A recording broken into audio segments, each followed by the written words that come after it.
أشرقت نفسي بنور من فؤادي حينما رددت يا رب العباد، وانتشت روحي وصار الدمع يجري. السلام علیکم ورحمة الله وبرکاته. د سبعون رادیو تلویزیون لیدونکو او اوریدونکو السلام علیکم ورحمة الله وبرکاته. ستړي مسئ قدرمنو لیدونکو، لکه څنګه چې تاسو ته معلومه ده، په جریان کې د 5 کالو پرلپسې را په دې خوا د سبعون تلویزیون اداره خاص د حفظ او د قرات سیالي په لار اچول، شش کال بیا هم هغه وار رسېدل دی چې د حفظ او د قرات سیالي په لار اچول سوې ده، لپاره د دې چې د حفاظ او د قراو د ذهن او د پیاوړتیا دپاره چې دوی نورم په قرآن مجید ته تشویق او ښه محنت وکړي. بیا هم د نن ورځې خپرونې ته ښه راغلاست. راځو د خپرونې په دې برخه کې د تلاوت د آغاز دپاره بلنه ورکوو زموږ سره داور دی قاري صاحب حافظ سعید الدین ته چې د میکرافون مخ ته تشریف راوړي او ګرانو سامعین ته په خپل خوږ اواز کې د قرآن مجید څو مبارک آیاتونه تلاوت کړي. تشریف راوړي ستاسې حضور ته قاري حافظ سعید الدین صاحب. أعوذ بالله من الشيطان الرجيم. بسم الله الرحمن الرحيم. إن للمتقين مفازا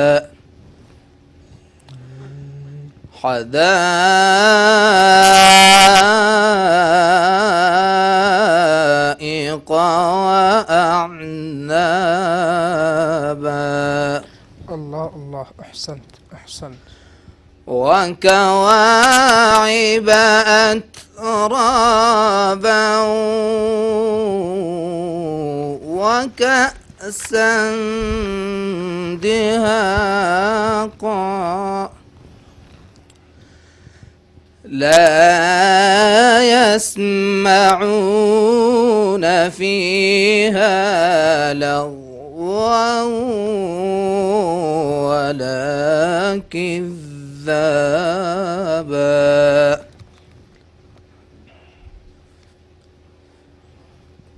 إن للمتقين مفازا حدائق وأعنابا. الله الله الله، أحسنت أحسنت. وكواعب أترابا وكأسا دهاقا لا يسمعون. الله الله الله الله، أحسنت. لا يسمعون فيها لغوا ولا كذابا. الله الله، أحسن. جزاء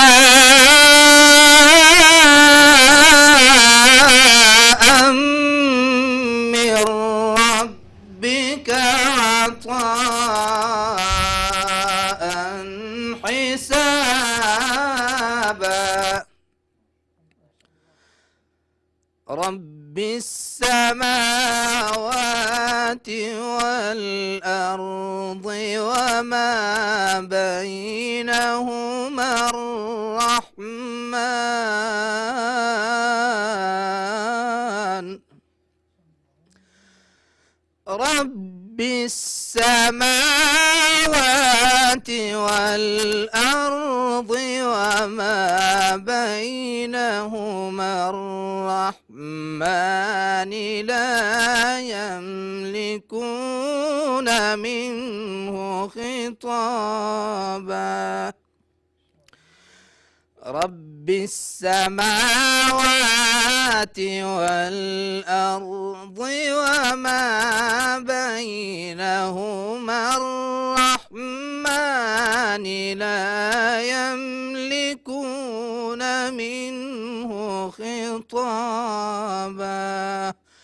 صدق الله العلي العظيم.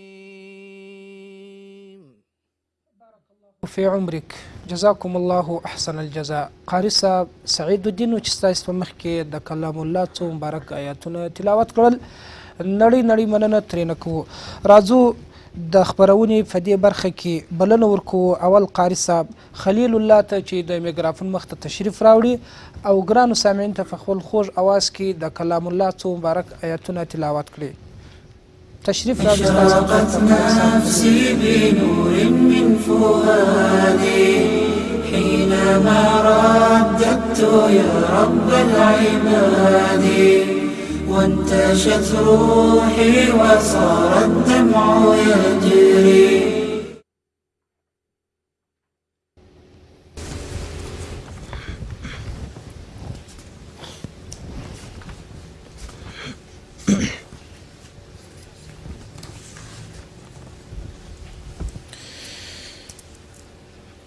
أعوذ بالله من الشيطان الرجيم.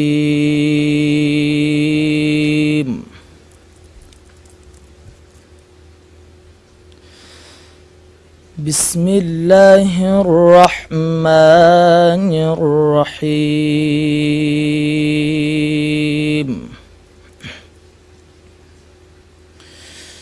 وما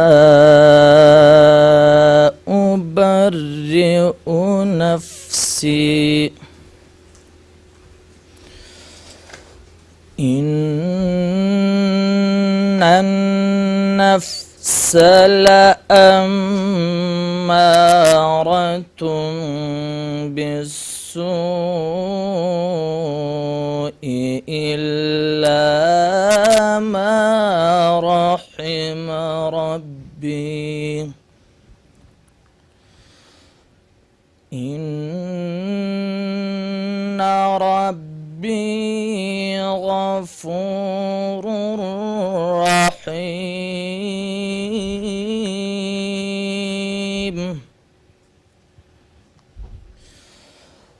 وقال الملك ائتوني به أستخلصه لنفسي. فلما كلمه قال إنك اليوم لدينا مكين أمين.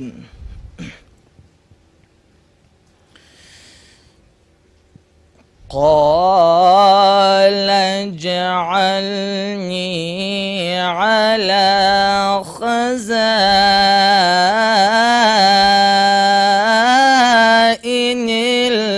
الأرض إني حفيظ عليم.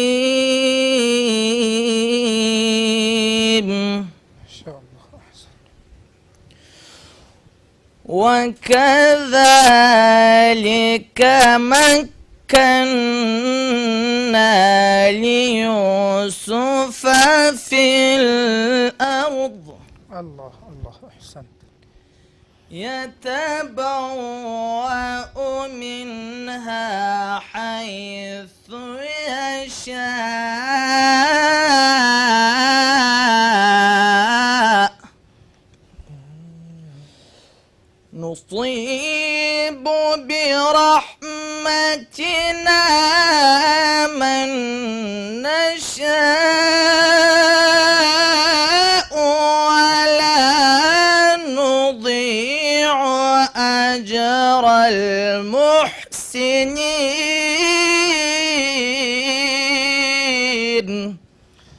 صدق الله العظيم.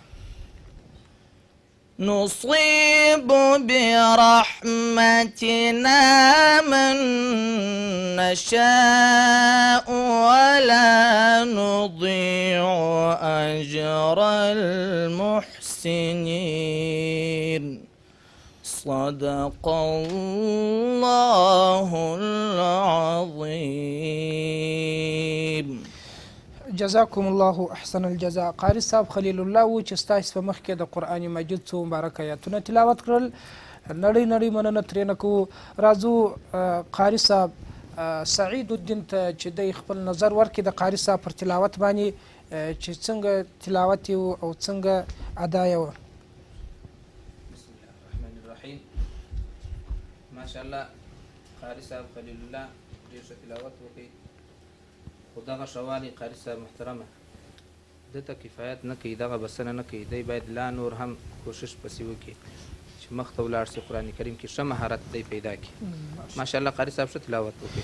جزاکم الله جزاکم الله. راځو دوهم قاری صاحب ته چې د دوهمې خپرونې ګډونکی دی، قاری صاحب عتیق الله ته چې د میکرافون مخ ته تشریف راوړي او ګرانو سامعین ته په خپل خوږ اواز کې د کلام الله څو مبارک آیاتونه تلاوت کړي. تشریف راوړي ستاسې حضور ته قاری صاحب عتیق الله چې دوی ستاسې حضور ته تشریف راوړي. قاری صاحب عتیق الله. أشرقت نفسي بنور من فؤادي حينما رددت يا رب العباد، وانتشت روحي وصار الدمع يجري.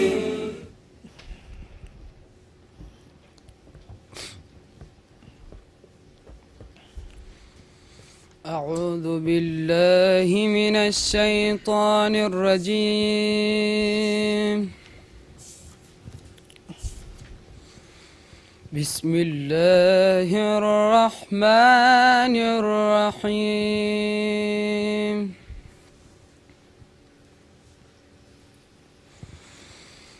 إن للمتقين مفازا حدائق وأعنابا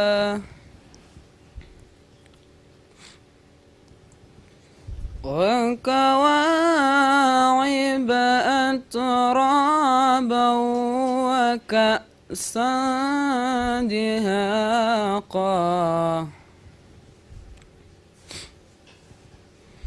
لا يسمعون فيها لغوا ولا كذابا.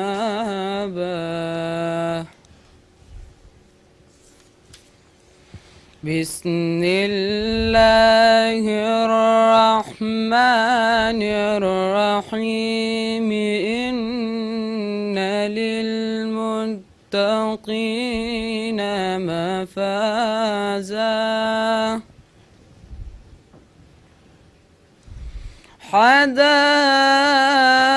حدائق وأعنابا وكواعب أترابا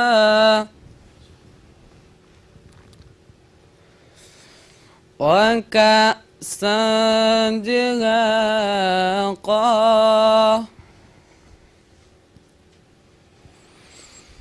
لا يسمعون فيها لغوا ولا كذابا جزاء من ربك عطاء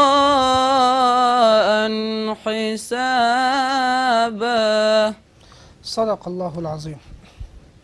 صدق الله العظيم. جزاکم الله احسن الجزاء.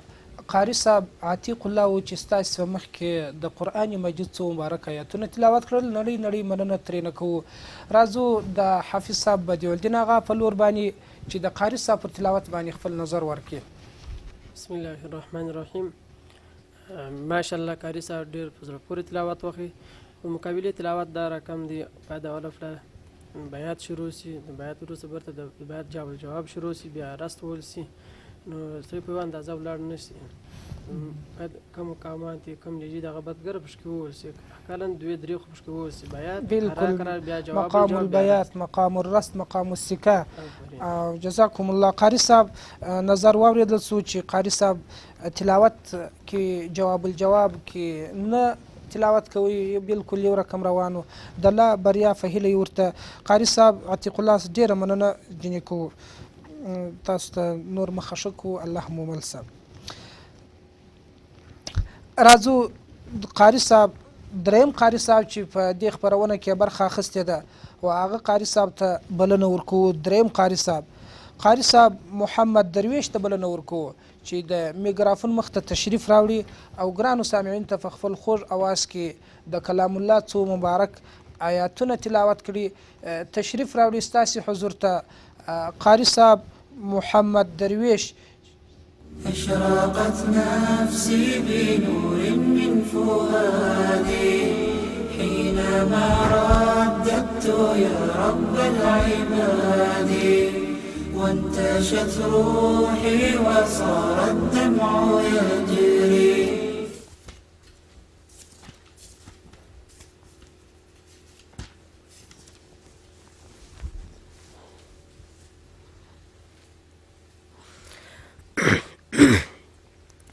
أعوذ بالله من الشيطان الرجيم بسم الله الرحمن الرحيم إن للمتقين مفازا حدائق وأعنابا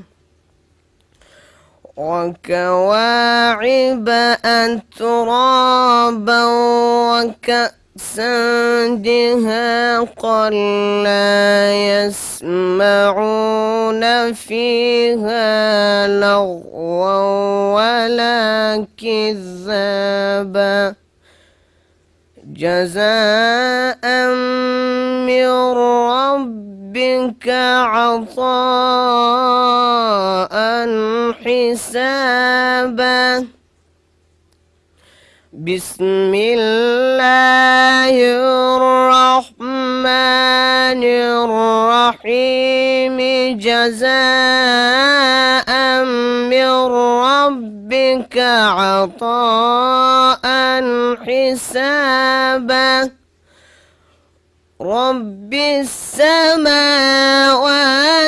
والأرض وما بينهما الرحمن لا يملكون منه خطابا بسم الله الرحمن الرحيم يوم يقوم الروح والملائكة صفا لا يتكلمون إلا من أذن له الرحمن وقال صوابا بسم الله الرحمن الرحيم ذلك يوم الحق فمن شاء اتخذ إلى ربه مآبا إنا أنذرناكم عذابا قريبا يوم ينظر المرء ما قدمت يداه ويقول الكافر يا ليتني كنت ترابا صدق الله العظيم جزاكم الله احسن الجزاء قاري صاحب محمد درویش و چې ستاسو په مخ کې د قرآن مجید څو مبارک آیاتونه تلاوت کړل. رابسو قاري صاحب عزیز الرحمن ته چې د قاري صاحب پر تلاوت باندې کومې نیمګړتیاوې د تجوید دي هغه ورته په ګوته کې. قاری صاحب محمد درویش ماشاءالله شو گزاره حال تلاوت یې وکړي، خو په تلاوت کې باید دومره بسم الله هم په هر پله تکرار نشي. بالکل ځکه موږ تاسې په تجوید کې ویل دي چې د بسم الله محل ابتدایي صورت کې، نو قاری صاحب په درمیان کې هم په هر آیات سره بسم الله ویل باید داسې ونه سي. بلې او په الفاظو کې هم دې ته د لا بریا په هیله یو. ماشاءالله شو گزاره حالو انشاءالله شو. جزاکم الله. قاری صاحب عزیز الرحمن و چې د داورانو څخه هغه خپل نظر د قاری صاحب پر تلاوت باندې ورکړي چې کومې نیمګړتیاوې هغه باید قاری صاحب په ګوته کې. یقینا کله چې موږ تلاوت کوو په تلاوت په شروع کې په درېیمه روشنایي کې موږ ته جمالي قرآن کې دا وایي چې د اعوذ بالله و بسم الله د فار خپل محل سته، د اعوذ بالله باید چیرې وویل سي، بسم الله باید چیرې وویل سي. رښتیا هم قاری صاحب باید وداسې متوجه سي، ډېرې بسم الله په تلاوت کې په درمیان د تلاوت کې باید ونه ویل سي. راځو قاری صاحب نظر مو واردي. جزاکم الله احسن الجزا. قاری صاحب محمد درویش و چې ستاسو په مخ کې تلاوت وکړي. قاری صاحب تاسو ته نور اجازه درکو. راځو د دې خپرونې هغه کم اخرنی قاری صاحب چې دی په دې ملګرو سره شرکت کړی دی او هغه قاری صاحب ته بلنه ورکو چې راسي د میکرافون مخ ته او ګرانو سامعین ته په خپل خوږ اواز کې د کلام الله څو مبارک آیاتونه تلاوت کړي. تشریف راوړي ستاسې حضور ته قاری صاحب سلطان محمد ته بلنه ورکو چې د میکرافون مخ ته تشریف راوړي او ګرانو سامعین ته په خپل خوږ اواز کې د کلام الله څو مبارک آیاتونه تلاوت کړي. تشریف راوړي ستاسې حضور ته قاری صاحب سلطان محمد. اشرقت نفسي بنور من فؤادي حينما رددت يا رب العباد وانتشت روحي وصار الدمع يجري. من الشيطان الرجيم. بسم الله الرحمن الرحيم. هل أتى على الإنسان حين من الدهر لم يكن شيئا مذكورا.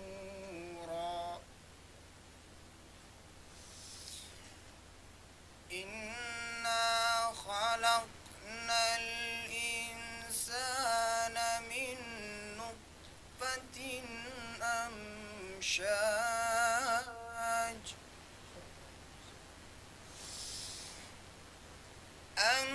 أمشاج نبتليه فجعلناه سميعا بصيرا. الله الله أحسنت. إنا هديناه السبيل إما شاكرا وإما كفورا. الله أحسنت. إنا أعتدنا للكافرين سلاسل وأغلالا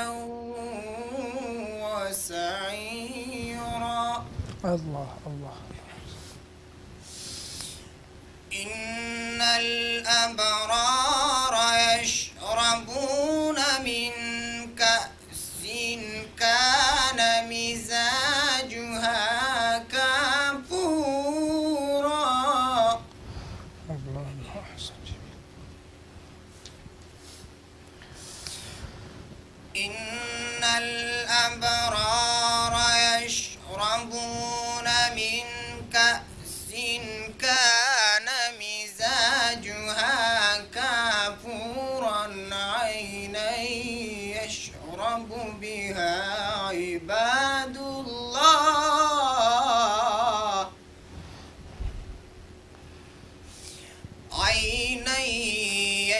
يشرب بها عباد الله يفجرونها تفجيرا يوفون بالنذر ويخافون يوما كان شره مستطيرا صدق الله العظيم. يوما كان شره مستطيرا صدق الله العظيم. جزاکم الله احسن الجزاء. قاری صاحب سلطان محمد چې ستاسو په مخ کې د کلام الله څو مبارک آیاتونه تلاوت کړل، نړۍ نړۍ مننه ترې نه کوو. رابسو د داورانو په لور باندې چې قاری صاحبان د قاری صاحب پر تلاوت باندې کم نظر ورکوي. قاری صاحب سعید الدین ته بلنه ورکوو چې د قاری صاحب پر تلاوت باندې کمې نیمګړتیاوې هغه ورته په ګوته کړي. ماشاءالله قاری صاحب تلاوت ښایسته تلاوت و ښه. خو قاری صاحب محترمه دغه ښه والی د ده دپاره بسنه نه کوي. قاری صاحب باید د تلاوت انداز وپېژني، د تلاوت کې هغه مقامات وپېژني، د تلاوت هغه خپل کم چې د تلاوت ځانګړتیاوي هغه ټول ته باید دی پاملرنه وکړي او د تلاوت هغه ابتدا او انتها دی باید وسنجوي. بالکل ماشاءالله قاری صاحب ښه تلاوت وکړي. لکه څنګه چې قاری صاحب محترمه تا وویله په مجموع کې زموږ قرا حضرات چې دي الحمدلله د فن د خوا ماهرین دي، د تجوید د لحاظه سم ډېر صحیح دي. دغه یوه نیمګړتیا چې زموږ په مجموع کې ټول قرا لري چې هغه دغه ابتدا او انتها او دا په تلاوت کې ډېر مهمه ده، ځکه تلاوت چې کله چوکاټ ته لویږي هغه ښایسته راځي. د هغه ښایستوالی په هغه وخت کې راځي چې ابتدا او انتها یې صحیح وي. مثال ابتدا باید په قرار کې اوسي د بیات، بیا جواب القرار ته ولاړ شي، بیا د هغه څخه جواب الجواب ته باید څنګه ولاړ شي، بیا مقام رس ته باید دی څنګه ځان برابر کړي. یقینا لکه څنګه چې قاری صاحب محترمه تا کوم نظر ورکړي زموږ د ټولو قراو په مجموع کې دغه مشکل شته. خدای دې وکړي چې د ټولو قراو دې ته فکر شي و دا ابتدا او انتها ته چې دا د تلاوت لپاره ډېر یو مهم او خاص ټکی دی. دا راځو د قاری صاحب نظر مو واورېدی. جزاکم الله احسن الجزاء. دا و قاری صاحب سلطان محمد چې ستاسو مخکې د کلام الله څو مبارک آیاتونه تلاوت کړل، نړۍ نړۍ مننه ترې نه کوو. زموږ د دوهمې خپرونې اخري شیبې دي پر همدې ځای باندې خدای په معنی د څه کوو. شاد او بریالي اوسئ، پر الله مسپارم. جزاکم الله خیرا.